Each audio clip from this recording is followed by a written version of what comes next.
she was all about finding the fish, and she's like, I shudder to think, because she's very anal about her boat, like most boaters are that spend that much money on a bass boat. So, but at one point, it's the competitiveness that kind of overrides all of it, It's like, this is what we got to do to get to the fish, and so I shudder to think what my boat's going to look like. Oh, I bet.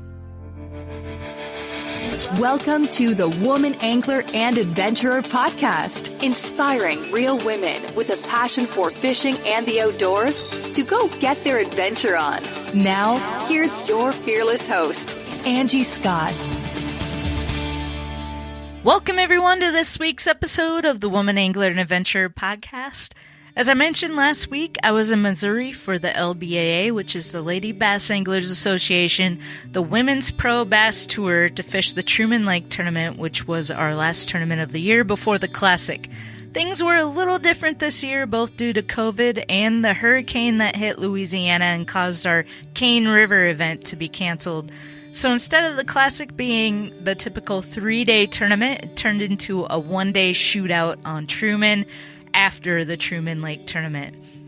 This was my very first event with them ever, and I have to say I have mad respect for each and every one of these ladies. There were a lot of crazy things happening surrounding this event, such as ladies' vehicles breaking down on their way to Missouri, one of which was Tennessean Deanna Laverne. Deanna, I apologize. I know I've already had it on the podcast before. I might have said your name wrong again, but Deanna's transmission went out on her truck, and she had to rent a U-Haul box truck one way to get the boat back the rest of the way to Bucksaw Resort in Marina. Yes, I said one way. She carried on having no idea how they were going to get back home from there. Thankfully, our tournament director, Larry Valentine, lives in Kentucky and offered to pull her boat back to his place, and both Terry Cindric and I offered to drive her back to Tennessee. Since I ended up making the Classic, they rode back with Terry, and that's just the kind of people and organization this is. And that wasn't the only crazy thing that happened. Early in the week, a couple anglers were debating on practice fishing despite the terrible weather conditions. They left their cabin and made their way to the lake, but ended up changing their minds. They decided their time would be better spent back at the cabin getting their tackle and gear in order. On the way back, they happened to come across a pickup truck that had overturned, so they stopped to help. There was already a man on the scene calling for assistance, but beyond that, he didn't really know what to do. So one of the ladies kicked out the window of the truck and freed the driver, and about that same time, the truck caught on fire. The man ended up being fine, just really shook up, but what an amazing story. So Truman Lake is a tad bit treacherous, especially if you've never boated or fished there before. Not only that, but any kind of cell service out there is extremely limited. On the last full practice day, one of the boaters got stuck on some mud going through a cut-through. The only number they could get through to was Bucksaw Marina. They told them that they couldn't come help them and to dial star 55, which would go to the Coast Guard. So I just happened to have gotten off the water with Terry Cindric, and I was down there at the marina hoping to get some hot food because I was beyond hangry at that point. Come to find out, the restaurant had closed at 2 p.m. The sweet waitress, she offered to make me a ham sandwich or heat me up some potato soup. But while I was there, one of the workers had wandered in, and the gentleman at the marina asked if he could go out and get a couple ladies that were stuck on some mud. So the guy asked, well, are they staying at the resort? And he said, yes, they are. Evidently, that's a prerequisite to being a decent human being and going to help someone in distress out on the water. That concept is absolutely foreign to me. Boaters help boaters where I'm from, no questions asked. Meanwhile, the ladies were still stuck out there on the mud considering their options. One of them thought about getting out and pushing the boat, but a quick test of the dip net handle proved that anyone who got out of the boat there would be swallowed up by the mud. The next option was to spend the night in the frigid temps in the rod lockers, but one of them had a fear of getting trapped inside, so that was out of the question. I guess at the end of the day, the marina guy went out there and helped them, and all was well. Anyway, those are just a couple of stories, not to mention the number of skags lost on tree stumps and other miscellaneous mishaps. All that to say, these ladies mean business. I hope you enjoy this episode, which is part 1 of the 2-day tournament coverage. My roommate for this event, Bassingale Barbara Harris, and I in our room discussing and recapping the event. Stay tuned for next week's episode where we recap the very eventful day number 2.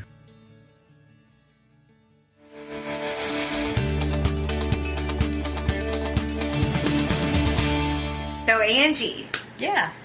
you fished your first Lady Bass Anglers Association Professional Women's Tour Bass Tournament this weekend on Truman Lake at Missouri. First thoughts on Wednesday at the meeting. We'll start way back at the beginning. You haven't even fished yet. Wait, Wednesday? No, I practice fished. Okay, we'll go back to practice. You practice fished on Tuesday. Who'd you pre-fish with? I was very fortunate, thanks to you. Oh, well, you're welcome. I am great. I am great. You're welcome. Okay. To getting to fish with Terry Cindric, who you knew. I already was familiar with Terry because we're both from the Nashville area. Mm-hmm. And so thank you for pairing me up with somebody I was already familiar with. So instead of some complete stranger, which, I mean, everybody in the tour is awesome, so it would have been fine, but it was cool. I was very comfortable with Terry. Everybody is comfortable with Terry. Yeah. And she'd already gotten to practice fish a couple days before I went out with her, and this is a very different body of water. I had no idea what to expect. But, I got on the boat with Terry, and we started going out, and I was like, whoa, there are trees everywhere. Mm-hmm. And I mean, I have complete confidence in Terry, but I mean, when you're in a bass boat running 60 plus miles an hour, it's kind of intimidating going right up against a tree line. Mm-hmm. And I'm like, are we going to hit like a stump or something? And I was thinking in my head, I'm like, nope, Terry's got this. She's been out here already. And we were fine. We didn't hit, but the way the channel runs, sometimes it runs right up along that tree line, and it's like, whoa. And you're looking at it like... I have fresh eyes. I've never been out here before, and I'm like, what is going on right now, Okay, I have to ask you a question. Okay. Now, before you went out on the water, did you look on Terry's boat and find your old crap handles? Did you know where those were? Oh, yeah. Okay, so you knew that. Yep. So were you holding on? I believe I was. Okay, yes. good. So most important thing. I mean, I found my left-hand handle right there on the side of the boat. Okay, good. You were prepared then. That's all you can do. As a co-angler, that's really all you can do at that point. I don't know that I might not have looked close enough if there was a right-handed one, but I just grabbed under the corner of my seat if I needed it. All boats are different. Yeah. Always look. Yep. So, but no, I mean, she's a pro. She knew what she was doing. We had no issues. Yep. She used her electronics, and we followed the channels and went to the spots, and even on practice day, she fished hard like it was tournament day. Yep. I mean, and it was impressive. And I mentioned this, so I made a Facebook post kind of recapping my experience, and I mentioned this, but this applies to practice day too. Like, the way this lake is set up, there's just trees everywhere. And so you don't know, the bass could be behind any tree in any cove. I mean, it's crazy.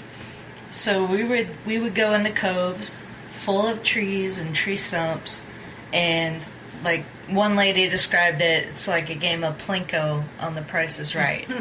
So you position your boat outside of that cove and let the wind kind of blow you through, and boop, boop, boop, boop, boop, you just bounce off the trees. That ain't quite the way we did it. Terry was like a master at the trolling motor, navigating through those trees. Yes, we bumped quite a few, But you know what?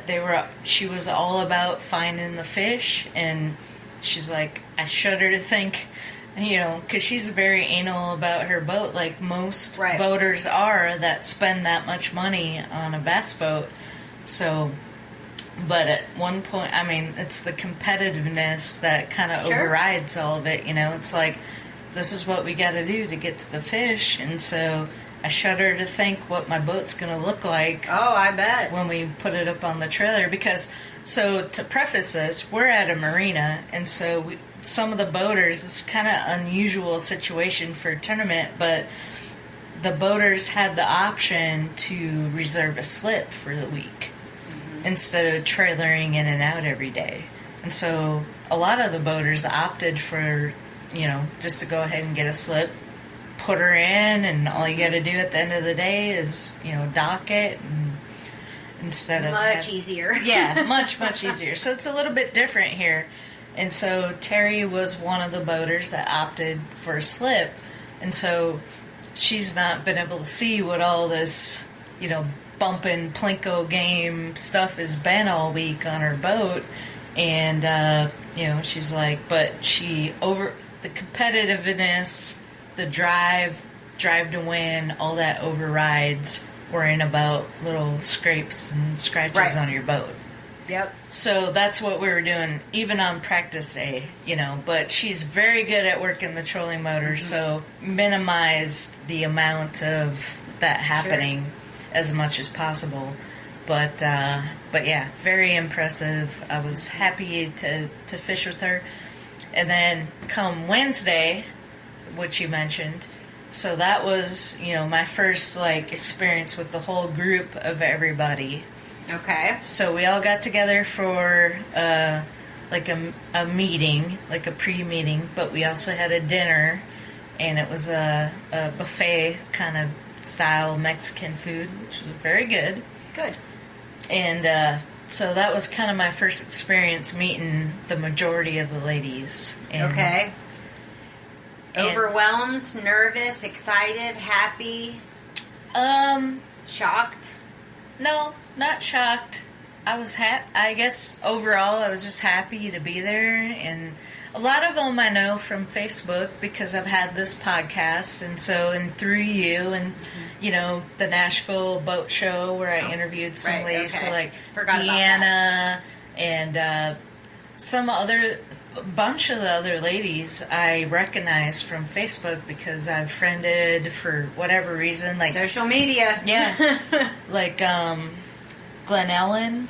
Oh yeah, Terry Bittner. Oh, Terry Bittner. Yeah. And a bunch of others. You know, I recognize their names because we're on social media and I see them and whatnot. And so I felt very comfortable. Good. Yeah. And I won a glass created Christmas plate. That's right, by Robin Cook. Yeah. That was created by her. That's right. Through a raffle. So it was cool. I won something this week anyways. You know, I have never, in all of my years, never won a raffle. No, like really? Literally, I have never won a raffle. Actually, at any tournament or tournament trail or anything that I've ever done a raffle for. No, never. I don't even know. Well, my first LBAA, I won a raffle. Well, whatever. So you cool. know, newcomer luck. Oh, yeah, we set it up that way. Yeah. Actually, we did. Yeah, it was welcome. It was fixed. It was. No, but that was cool. And then they called out who was going to be fishing with who, and of course I got Terry. Which is Cindric. really funny. That was that was hilarious. Yeah, I know. Not set up. Trust me. And so poor Terry, because we didn't catch any fish during practice day, which that was of no fault of her own. Most people did not catch any fish. I mean, that's just the conditions. I can vouch for that. Yeah, I caught a really nice white bass. Yeah, not the species practice. we're going for. So, I mean, you know, she might beat herself up over that, but it is of none of her doing. I mean, it was tough. And here's the thing, and I know that I've told you this. I mean, Terry, everybody knows how good Terry is, except for Terry. Yeah. She's always going to be hard. She is her own worst critic. Mm-hmm. So, yeah. I mean, I see her. I mean, she fishes Percy Priest. That's where I'm at. And I see her winning, and I'm like, Terry, what were you... Because you cannot catch fish on Percy Priest. It is a tough lake. And she goes out there and wins a kayak tournament. I'm like, you got to tell me, what were you fishing, you know? And bless her heart, she tells me, you know, she gives me some advice, and I'm like, thank you, you know, because it's Most tough, people won't. but she figures it out, and and that's the other thing, like, she's a very, you know, helpful, and that's why I said on that Facebook post I made, well, one of the reasons, you're the other reason, and some of the other ladies, but I've learned more about bass fishing this week than I have in the last 2 years, and that is no joke. Oh, wow. That's no joke. That's And amazing. That's from fishing with Terry, that's from rooming with you, and that's from meeting some of the other ladies out here. So that is amazing. I will tell you what, when the ladies, you know, from the organization hear that, they will be misty-eyed and happy, because it'll mean a lot to them. And that's what's awesome, that I already kind of knew going in, but to see it and experience it firsthand is what's awesome about this organization. Nice. That probably people don't realize. I mean, they probably don't. That people are so willing to share information, because I've been in a lot of tournament situations, or not even just tournament situations. I mean, even just out fishing on a lake and just kind of passing by somebody, and like they're afraid to tell you that they just caught a fish around the corner on a green pumpkin 10-inch worm, like you're going to go around the lake and steal the rest of their fish. Right. You know, like it's just kind of strange, and yet we're all down here, and I mean, we'll get into kind of the next part as to what transpired, you know, on competition days, but you know, you talk about what you witnessed as far as competitiveness, but they're no joke. You know, you're not going to run into anybody that's more competitive than these ladies. No. But they're not going to hold back on sharing information. They want to teach. They want to help. Yeah. You know, so it's great that you, just coming in, you're here for a few days, and you're like, wow, I'm already learning stuff. Yeah. Like, that's great. And that's not to say that anybody was like, okay, all right, so here's what you gotta do to win, you know. Here, throw this, try this. Yeah, I mean, that's not it at all. I mean, yes, they're very competitive. Everybody is. I am. You are. Mm-hmm. Everybody wants to, you know, do their best.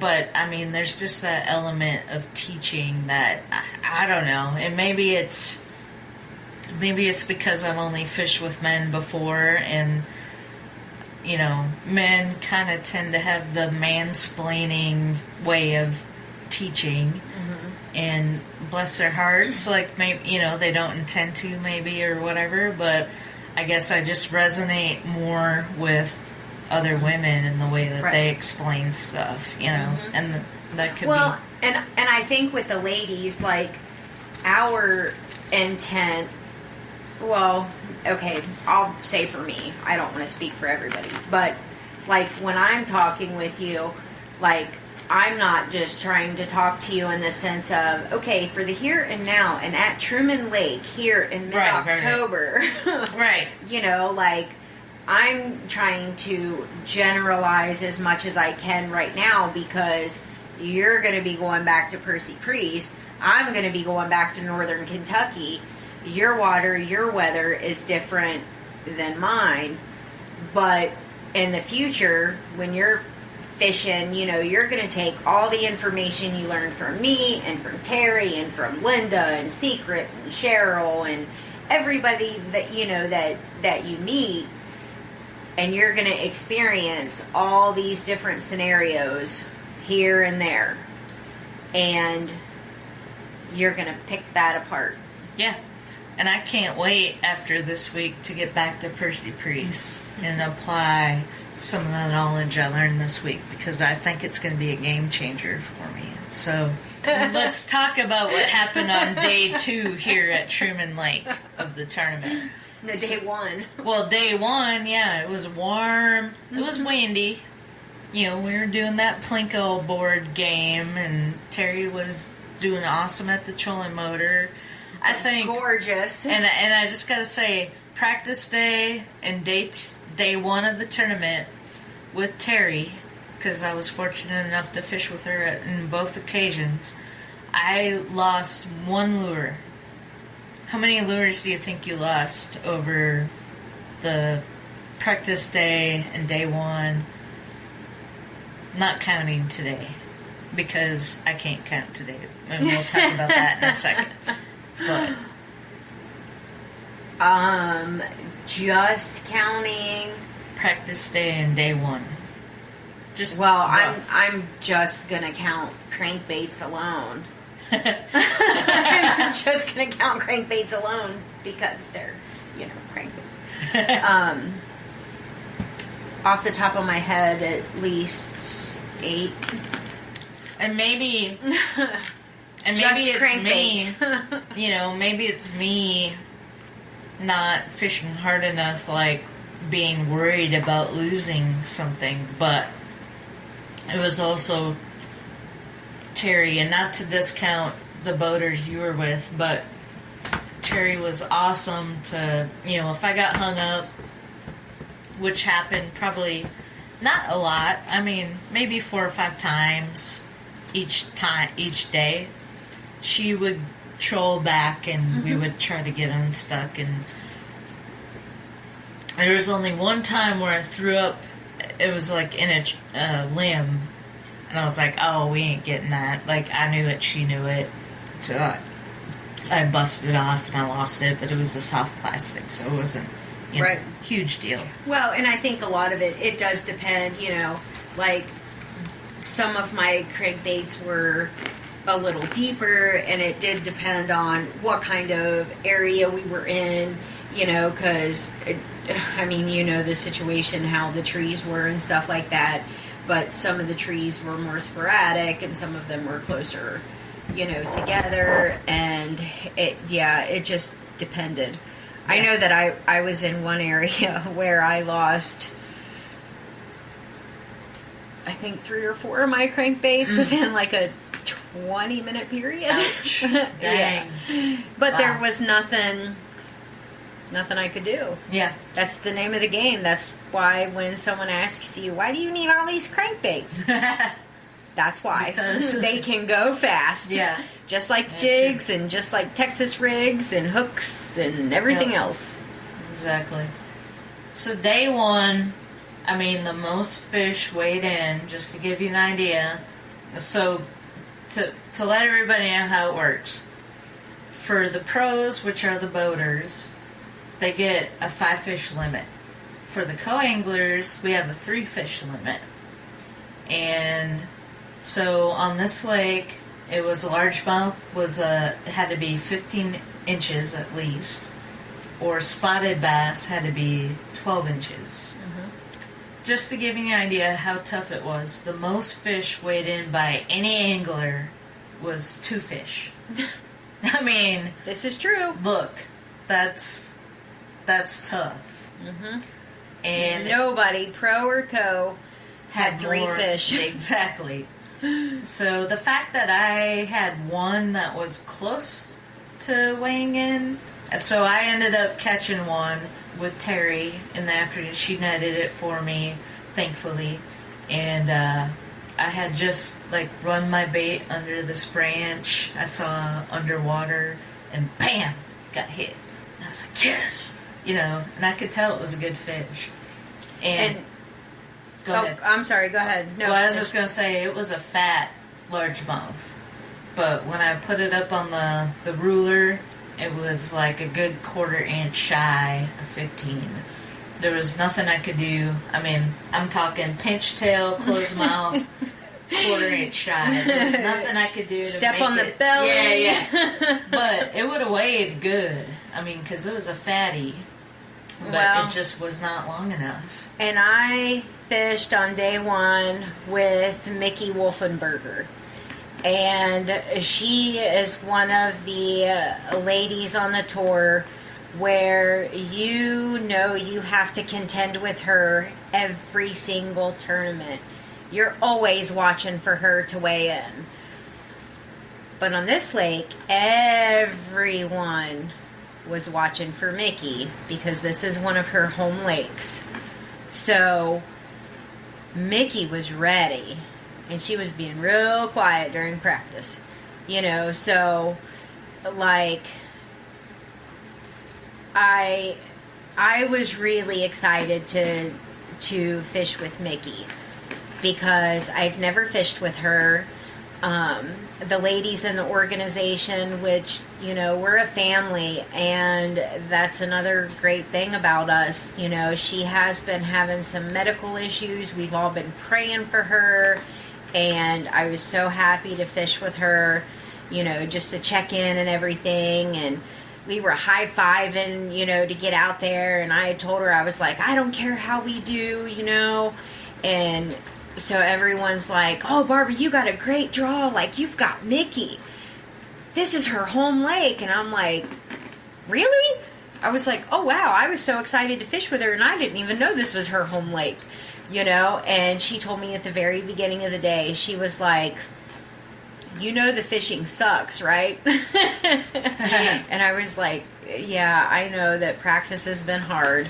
And she's like, but I know where they're at. She's like, you know, we got this or whatever. And Mickey Wolfenberger on her home lake struggled. And she ended up catching 3 short fish, which means she weighed in 0. But you know what? We had so much fun together.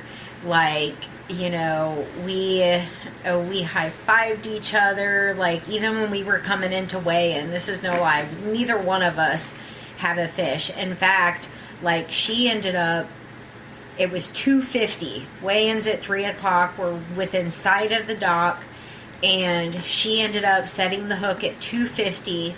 The fish broke her off. I set my very first bite of the day. I hadn't even gotten a bite. I set the hook at 2:53. My largemouth comes out of the water and comes off because there was such a big bow in the line that I couldn't get a hook in him. And so we had both just lost a fish. Neither one of us had a keeper. We both high-fived each other and went to the weigh-in hugging each other. And we had a great day. It's awesome. Well, I have heard there's the curse of the home waters for some anglers. This is true. And I've experienced that in my, you know, I'm on Percy Priest, which Percy Priest is a tough lake anyways, but I fished 3 tournaments on Percy Priest, but one stands out as for sure the curse of the home waters. The boater I had, I was co-angler in that situation. He didn't bring his net. He forgot it. I said, hey, well, I'm out here. Let's go over and grab my net, you know. And he's like, no, we'll be all right. We lost 3 fish at the boat because we didn't have a net. Wow. And came in with 0 fish between the 2 of us as a team. So, yeah. So I've heard that from multiple people. Yep. Actually, I think Secret has said that about Kentucky Lake. I've heard Brandy Vanover say that about Kentucky Lake. I've heard quite a few people talk about hating fishing their home waters. Because everybody expects so much of you. You know, like, oh, they got this in the bag. And then, well, I think we expect more of ourselves. Well, that too. You know, like, going into the tournament, I think, oh yeah, I want to fish my water. you know. Everybody's screwed. I got this. I know this lake. I got right. I would rather pre-fish. Yeah, I'd rather pre-fish my own water that I already mostly know. You know. But yeah, but it seems like with BASS, Bassmaster, it seems to hold true that the ones that's their home water, they do really well.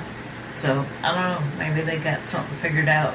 Some sort of jinx. We shall break our curse, ladies. Ladies. Exactly. All right, thanks for tuning in to this recap of my first LBAA tournament, Day 1. Co-angler Tiffany Hart ended up bringing the most weight in for the day overall, with her 2 fish totaling at 4.63 pounds. Stay tuned next week where we'll dive into the experience of Day 2, and I'll fill you in on the results of the Classic as well. Thanks, everyone.